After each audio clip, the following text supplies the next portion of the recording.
조용히 수명을 갉아먹는 습관은 이미 시작됐습니다. 오늘 이 영상은 조금 불편한 이야기로 시작하겠습니다. 지금 특별히 아픈 곳이 없고 병원에서도 큰 문제 없다는 말을 들었는데 왜 점점 기운이 떨어지고 몸이 예전 같지 않다고 느끼시는지 한 번쯤 생각해 보신 적 있으신가요? 같은 나이인데 어떤 사람은 아직도 정정해 보이고 어떤 사람은 하루가 버거워 보입니다. 이 차이는 어느 날 갑자기 생기지 않습니다. 그리고 대부분의 경우 담배나 술처럼 눈에 띄는 나쁜 습관 때문도 아닙니다. 오히려 너무 평범해서 아무도 문제 삼지 않는 일상 속 습관들이 조용히 그러나 꾸준히 수명을 깎아내리고 있습니다. 오늘은 바로 그 이야기입니다. 지금도 많은 분들이 이 정도는 괜찮겠지 하며 아무 생각 없이 반복하고 있는 5가지 습관. 이 습관들은 당장 아프게 만들지는 않지만 몸의 회복력을 조금씩 약화시키고 노화를 앞당기며 어느 순간부터는 삶의 질을 급격히 떨어뜨립니다. 무서운 점은 이 변화가 너무 조용해서 대부분은 이미 많이 진행된 뒤에야 알아차린다는 사실입니다. 오늘 이 영상을 끝까지 들으신다면 지금 내 삶에서 무엇을 멈춰야 하고 무엇을 다시 시작해야 하는지 분명해질 겁니다.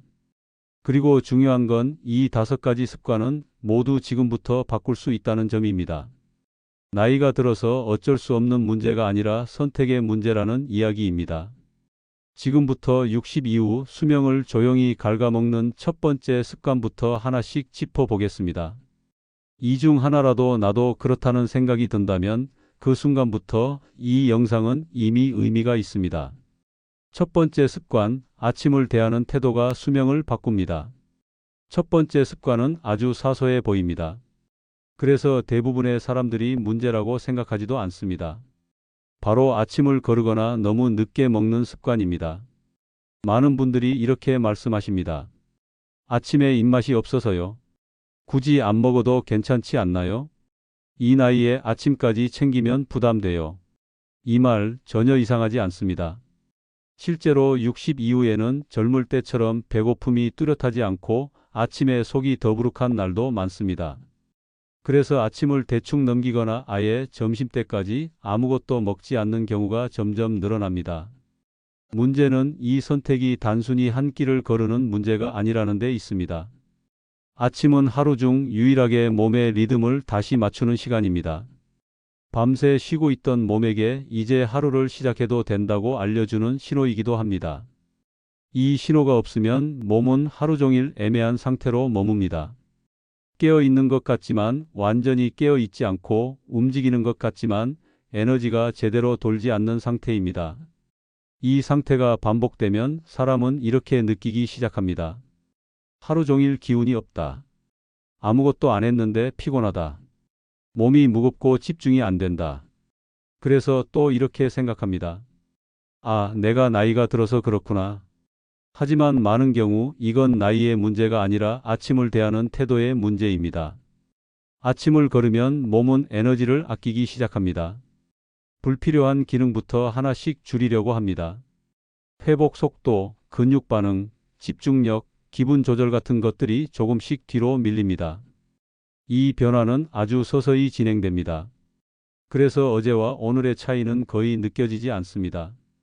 하지만 몇 달, 몇 년이 지나면 분명한 차이가 생깁니다. 같은 나이인데 어떤 사람은 아침에 일어나면 그래도 하루를 시작할 힘이 남아있고 어떤 사람은 아침부터 하루가 이미 끝난 것처럼 버거움을 느낍니다. 여기서 중요한 건 아침을 거른다고 해서 바로 큰 병이 생기지는 않는다는 점입니다. 그래서 더 위험합니다. 눈에 띄는 문제 없이 몸의 기초 체력이 조용히 깎여 나가기 때문입니다. 또 하나 중요한 점은 아침을 너무 늦게 먹는 습관입니다. 아침을 안 먹다가 점심 무렵에 한 번에 많이 먹는 경우입니다. 이렇게 되면 몸은 더 혼란스러워집니다. 하루를 시작하라는 신호는 없었는데 갑자기 많은 에너지가 들어오니 몸은 제대로 대응하지 못합니다. 그래서 식사 후 더 졸리고 속이 더 불편하고 움직이기 싫어집니다. 이 패턴이 반복되면 사람은 점점 움직이지 않는 쪽으로 하루를 설계하게 됩니다. 이게 바로 수명을 갉아먹는 첫 번째 습관의 정체입니다. 아침을 거르는 게 아니라 아침으로 하루를 열지 않는 습관. 여기서 말하는 아침은 거창한 식사가 아닙니다. 반찬 여러 가지, 푸짐한 상차림이 아닙니다. 조금이라도 몸에게 이제 시작해도 된다고 알려주는 신호면 충분합니다. 이 신호를 보내는 사람과 계속 미루는 사람의 차이는 시간이 갈수록 더 크게 벌어집니다. 아침을 챙긴다고 해서 갑자기 젊어지지는 않습니다. 하지만 아침을 무시하면 몸은 확실히 더 빨리 늙어갑니다. 이건 의지의 문제가 아니라 리듬의 문제입니다. 다음 이야기에서는 이렇게 무너진 하루 리듬이 왜 몸을 더 빨리 굳게 만드는지, 그리고 두 번째로 많은 분들이 아무 생각 없이 반복하는 또 다른 습관에 대해 이야기해 보겠습니다. 이 습관은 움직임과 깊이 관련되어 있습니다. 두 번째 습관, 움직이지 않는 하루가 몸을 굳게 만듭니다. 두 번째 습관은 아침을 거르는 것보다 더 많은 분들이 아무렇지 않게 반복하고 있는 습관입니다. 바로 하루의 움직임이 눈에 띄게 줄어드는 생활입니다. 많은 분들이 이렇게 말씀하십니다. 요즘은 특별히 할 일이 없어요. 괜히 나갔다가 더 피곤해질까 봐요. 집에 있는 게 제일 편하더라고요. 이 말도 전혀 이상하지 않습니다. 60 이후에는 움직일 이유가 눈에 띄게 줄어듭니다. 출근할 필요도 없고 약속도 많지 않고 굳이 몸을 써야 할 상황이 자주 생기지 않습니다. 그래서 자연스럽게 하루 대부분을 앉아서 보내게 됩니다. 문제는 이 선택이 몸에 아주 빠르게 영향을 준다는 데 있습니다. 몸은 쓰지 않는 기능부터 가장 먼저 줄입니다. 이건 게으름의 문제가 아니라 몸의 생존 방식입니다. 필요 없다고 판단되면 에너지를 아끼기 위해 그 기능을 최소화합니다. 그래서 움직이지 않는 시간이 늘어날수록 근육의 반응은 느려지고 관절은 점점 굳고 균형 감각은 둔해집니다. 이 변화는 아프게 오지 않습니다. 아주 서서히 눈치채기 어렵게 진행됩니다. 처음에는 조금만 움직여도 피곤해집니다. 그래서 사람들은 이렇게 생각합니다. 아, 내가 체력이 떨어졌구나. 이제는 무리하면 안 되겠구나. 그래서 더 움직이지 않습니다. 하지만 이건 순서가 거꾸로입니다. 체력이 떨어져서 움직이기 힘든 게 아니라 움직이지 않아서 체력이 더 빨리 떨어지고 있는 겁니다. 이 악순환이 반복되면 몸은 점점 움직임 자체를 부담으로 느끼기 시작합니다. 계단이 귀찮아지고 조금 먼 거리가 부담이 되고 외출 자체를 미루게 됩니다. 이 상태가 길어지면 사람은 자기 몸을 믿지 못하게 됩니다. 혹시 넘어지지 않을까? 괜히 아프지 않을까? 무리하다가 큰일 나는 건 아닐까? 이 불안이 사람을 더 앉아있게 만듭니다. 이게 바로 수명을 갉아먹는 두 번째 습관의 핵심입니다. 움직이지 않는 게 아니라 움직일 기회를 스스로 없애는 생활입니다. 중요한 건 이 시기에 필요한 움직임은 절대 대단한 운동이 아니라는 점입니다. 숨이 찰 정도의 운동, 땀이 많이 나는 운동은 오히려 부담이 될 수 있습니다. 지금 필요한 건 몸에게 아직 쓸모가 있다는 걸 계속 알려주는 움직임입니다. 조금 걷고 조금 서 있고 조금이라도 몸을 쓰는 선택. 이걸 매일 반복하는 사람과 하루 종일 앉아 있는 사람의 차이는 몇 달만 지나도 확연히 드러납니다. 같은 나이인데 어떤 사람은 아직도 몸이 말을 듣고 어떤 사람은 몸이 늘 먼저 불평을 합니다. 이 차이는 유전이나 운이 아니라 하루의 움직임에서 이미 만들어지고 있습니다. 그리고 여기서 한 가지 더 중요한 점이 있습니다. 움직임이 줄어들면 몸만 굳는 게 아닙니다. 마음도 같이 굳습니다. 하루 종일 자극이 없고 환경이 바뀌지 않으면 생각도 점점 줄어듭니다. 그래서 사람은 괜히 우울해지고 이유 없이 답답해지고 삶이 단조롭게 느껴집니다. 이 상태가 지속되면 사람은 몸도 마음도 같이 늙어갑니다. 그래서 두 번째 습관은 단순히 움직임의 문제가 아니라 삶의 활력을 조용히 갉아먹는 습관입니다. 다음 이야기에서는 이렇게 움직임이 줄어든 상태에서 많은 분들이 또 하나 무심코 반복하는 세 번째 습관에 대해 이야기해 보겠습니다.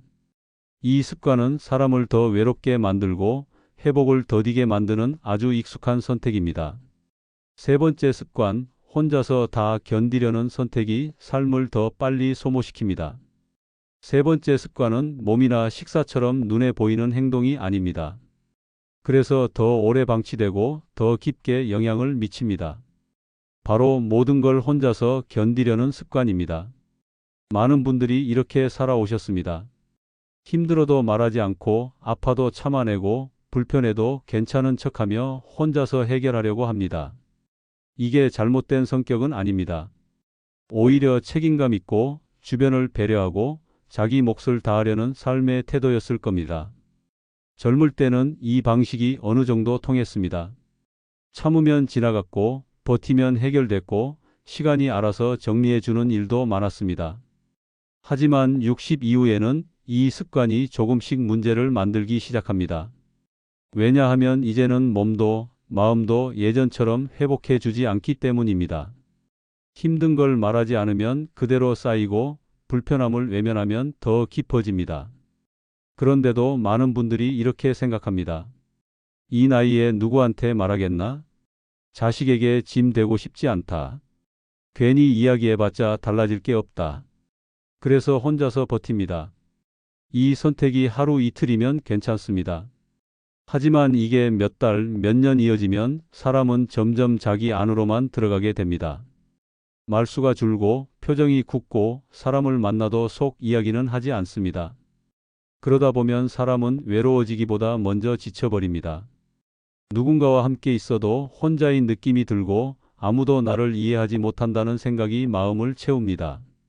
이 상태에서는 몸의 회복도 느려질 수밖에 없습니다. 마음이 계속 긴장한 상태에 있으면 몸은 늘 대비 태세를 유지합니다. 쉬는 것 같아도 완전히 쉬지 못하고 잠을 자도 개운하지 않습니다. 그래서 이렇게 느끼게 됩니다. 별로 한 것도 없는데 왜 이렇게 피곤하지? 사람 만나는 게 왜 이렇게 귀찮아졌지? 이게 바로 수명을 갉아먹는 세 번째 습관의 모습입니다. 혼자 버티는 게 아니라 혼자 소모되는 삶입니다. 여기서 중요한 건 누군가에게 모든 걸 털어놓으라는 이야기가 아닙니다. 하소연을 늘어놓으라는 것도 아니고 문제를 해결해 달라고 부탁하라는 말도 아닙니다. 다만 모든 걸 혼자서만 감당하지 않아도 된다는 선택지를 남겨두라는 겁니다. 가벼운 이야기 하나, 불편함을 인정하는 말 한마디, 오늘 컨디션이 별로라는 표현 하나. 이런 작은 표현들이 마음을 풀어주고 몸을 쉬게 만듭니다. 같은 나이인데 어떤 사람은 조금 힘들어도 다시 회복하고 어떤 사람은 같은 일을 겪고도 오래 끌리는 이유가 여기에 있습니다. 견디는 힘의 차이가 아니라 혼자 감당하느냐, 조금 내려놓느냐의 차이입니다. 세 번째 습관은 아주 조용하지만 삶 전체의 에너지를 빠르게 소모시킵니다. 다음 이야기에서는 이 모든 습관들이 쌓인 끝에 마지막으로 많은 분들이 무심코 반복하는 네 번째 습관에 대해 이야기해 보겠습니다. 이 습관은 삶의 방향 자체를 흐리게 만드는 선택입니다. 다섯 번째 습관, 오늘을 아무 기준 없이 흘려보내는 삶입니다. 이제 마지막 이야기입니다. 지금까지 아침을 대하는 태도, 움직임이 줄어드는 생활, 혼자서 모든 걸 견디려는 선택까지 수명을 조용히 갉아먹는 습관들을 하나씩 살펴봤습니다. 그런데 이 모든 습관 위에 조용히 덮여 있는 가장 중요한 습관이 하나 더 있습니다. 이 네 가지를 계속 반복하게 만드는 근본적인 선택이기도 합니다. 바로 오늘 하루를 아무 기준 없이 흘려보내는 삶입니다. 많은 분들이 이렇게 하루를 마무리합니다. 오늘 뭐 했는지 잘 모르겠고 하루가 어떻게 갔는지도 기억이 나지 않고 그냥 지나간 느낌만 남습니다.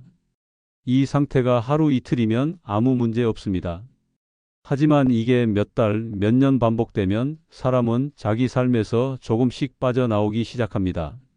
오늘을 그냥 보내도 아무 일도 일어나지 않고 내일도 똑같이 흘러갈 것 같으니 스스로를 붙잡을 이유가 사라집니다. 이게 바로 수명을 갉아먹는 다섯 번째 습관의 정체입니다. 특별히 나쁜 짓을 하지도 않고 크게 무리하지도 않는데 삶의 에너지가 점점 줄어드는 이유. 바로 하루를 살아냈다는 감각이 사라졌기 때문입니다. 같은 나이인데 어떤 사람은 아직도 하루를 자기 삶으로 느끼고 어떤 사람은 하루가 그저 시간 덩어리처럼 흘러가 버립니다. 이 차이는 재산이나 건강보다 훨씬 큽니다. 왜냐하면 하루를 대하는 태도가 몸과 마음의 방향을 모두 결정하기 때문입니다. 중요한 건 기준은 거창할 필요가 없다는 점입니다. 목표를 세우라는 이야기도 아니고 계획표를 빽빽하게 채우라는 말도 아닙니다. 하루에 이것만은 지켰다고 말할 수 있는 기준 하나면 충분합니다. 오늘은 아침을 완전히 비우지 않았다. 오늘은 몸을 조금이라도 움직였다. 오늘은 혼자서만 버티지 않았다. 오늘은 내 하루를 그냥 흘려보내지 않았다. 이 중 하나만 있어도 하루는 달라집니다. 이 기준이 있는 사람은 완벽하게 살지 않아도 자기 삶을 놓치지 않습니다. 반대로 아무 기준 없이 하루를 흘려보내는 삶은 아프지 않아도 조용히 삶을 소모시킵니다. 여기서 꼭 드리고 싶은 말이 하나 있습니다. 지금까지의 습관이 이미 오래됐다고 해서 늦은 건 아닙니다. 이 5가지 습관은 한꺼번에 바꿀 필요도 없고 완벽하게 고칠 필요도 없습니다. 단 하나만 멈춰도 방향은 달라집니다. 오늘을 아무 생각 없이 넘기지 않는 선택, 그것만으로도 삶은 다시 정리되기 시작합니다. 노년은 무너지는 시기가 아니라 기준을 다시 세울 수 있는 마지막으로 솔직한 시기입니다. 더 많이 증명하지 않아도 되고 더 애쓰지 않아도 괜찮습니다. 대신 오늘 하루만큼은 내 삶이라고 인정해주는 선택. 그 선택이 수명을 갉아먹는 습관을 멈추고 삶을 다시 단단하게 만드는 가장 현실적인 시작입니다. 오늘 이 이야기가 여러분 하루의 작은 기준 하나라도 남겼다면 이 영상은 이미 제 역할을 다했습니다. 끝까지 함께 들어주셔서 진심으로 감사합니다.